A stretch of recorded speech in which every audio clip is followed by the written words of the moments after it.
Today, the 10th of June, 2020, marks our one-year anniversary.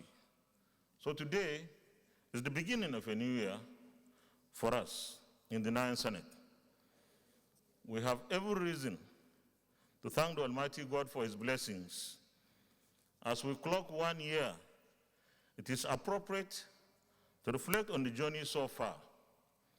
I am therefore most pleased to address you on the first anniversary of the Ninth Senate. Immediately after our inauguration, we adopted a well-articulated legislative agenda. Our agenda is focused on ensuring that this Senate works for Nigerians through various and timely legislative interventions and other parliamentary functions.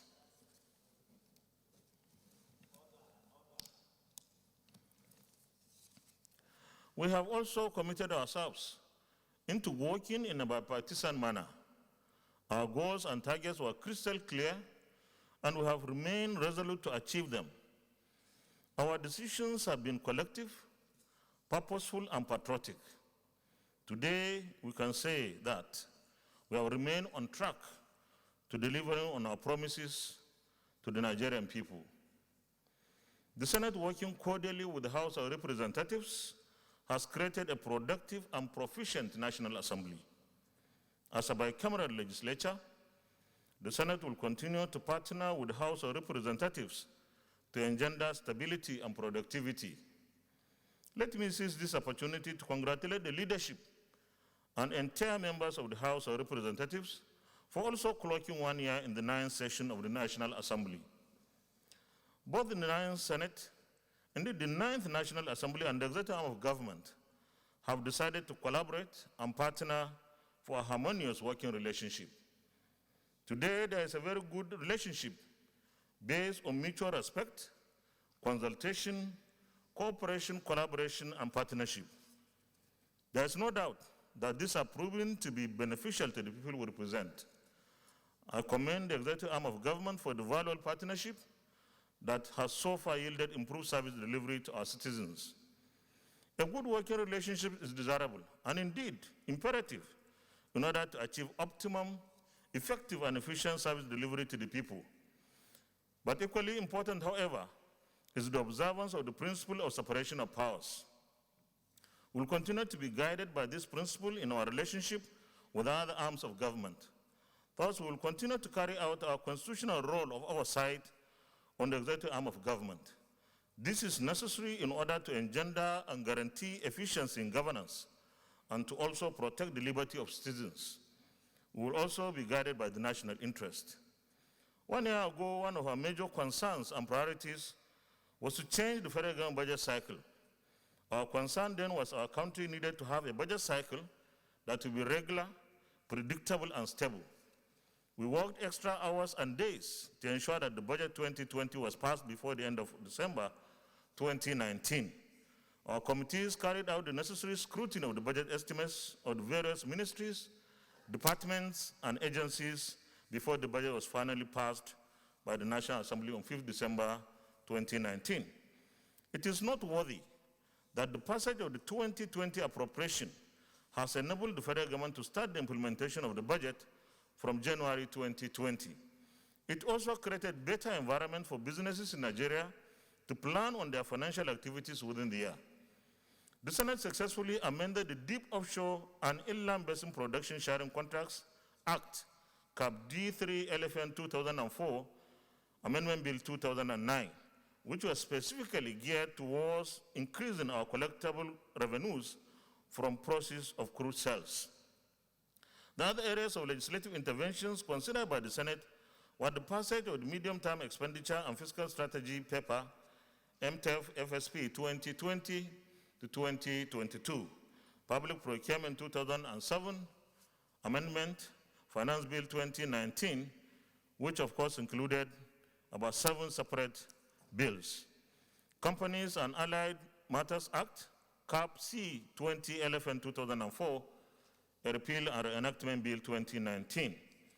These legislative interventions have direct positive impacts on the economy of our country.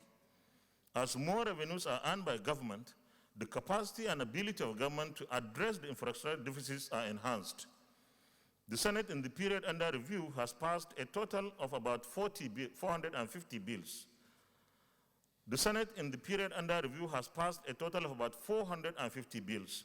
Some of these bills have already been signed into law, and the remaining are in different stages of legislative processing. We have also carried out confirmations for appointments by executive arm of government.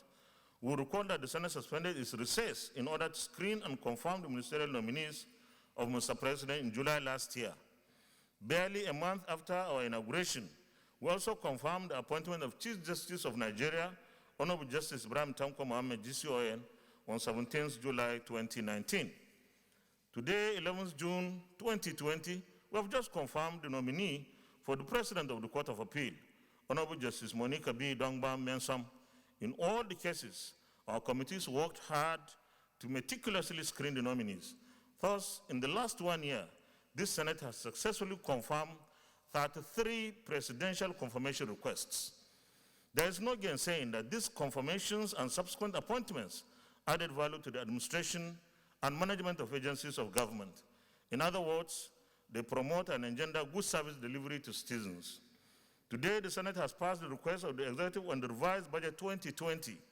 The review of the Budget 2020 is largely due to the adverse impact of COVID-19 pandemic on our revenues.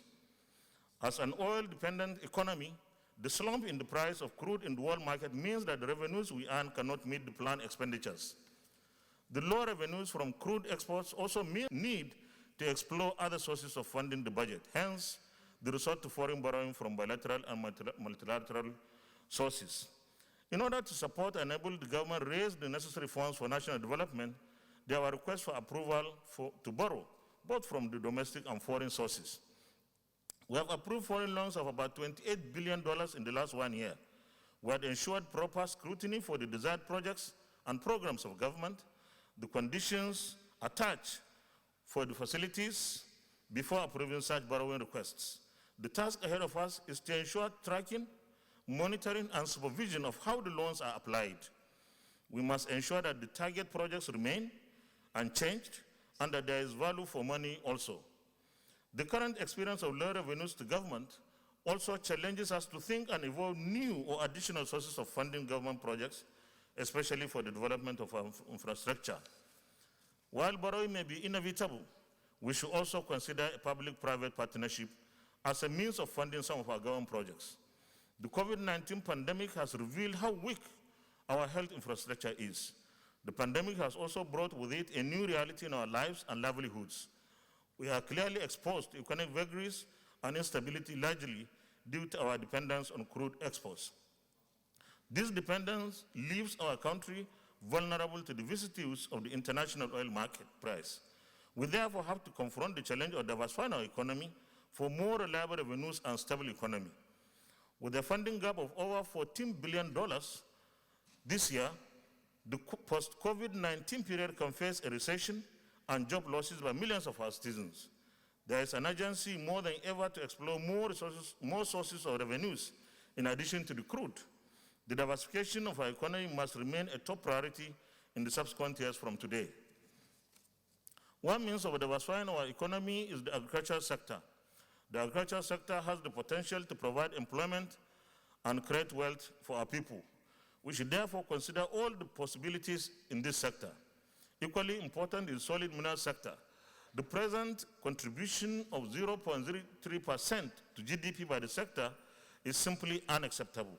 The potentials of this sector to contribute to our revenue basket is enormous. Our committees on agriculture, rural development, and solid minerals and steel development had conducted roundtable discussions previously. The reports of the discussions have already been laid. We should therefore consider the reports and come up with necessary lines of legislative actions to enhance their contributions to our economy. In the next 1 year, we should focus on how to keep our economy from going into recession. This entails working together with the executive arm of government to implement the economic sustainability plan of the federal government. We have to ensure that the economy remains afloat, provides for our citizens sustainable means of livelihoods. Our business concerns need intervention to keep them viable in order to protect jobs. We need to ensure that the various fiscal and monetary interventions provided in the revised 2020 budget, and particularly the economic sustainability plan component, are implemented fully. Our priorities should continue to be on growth-enhancing, pro-poor expenditures, and social sector investments. While we had a very active and productive 12 months, we also had our somber moments. We lost 3 of our distinguished colleagues. Senator Benjamin Uwajimogu, represented Imo North, died on the 10th day of December 2019. Senator Ignatius Dayton Longjong, who represented Plateau South, died on 10th February 2020. And Senator Rose Oko, Cross River North, died on 23rd March 2020. Our distinguished departed colleagues were fine gentlemen and ladies who were hardworking and worthy representatives of their various senatorial districts. Our hearts go to their families and the senatorial districts they represented. May their gentle souls rest in perfect peace. Amen. Let me take this opportunity to commend our health personnel across the country for working tirelessly to manage our present health challenges occasioned by COVID-19 pandemic. We should continue to do everything to encourage and protect these national heroes and heroines. We are grateful to them. In conclusion, let me commend the clerk of the Senate and members of his team for ensuring that our legislative activities are properly recorded and reflected. Similarly, we appreciate the Senate Press Corps for keeping the public informed of our activities. I want to assure Nigerians that the 9th Senate, indeed the 9th National Assembly, will remain focused on working to better the lives of Nigerians. This Senate will continue to work for Nigerians. God bless the Federal Republic of Nigeria. God bless you all. Thank you for the attention, and happy anniversary. Thank you very much.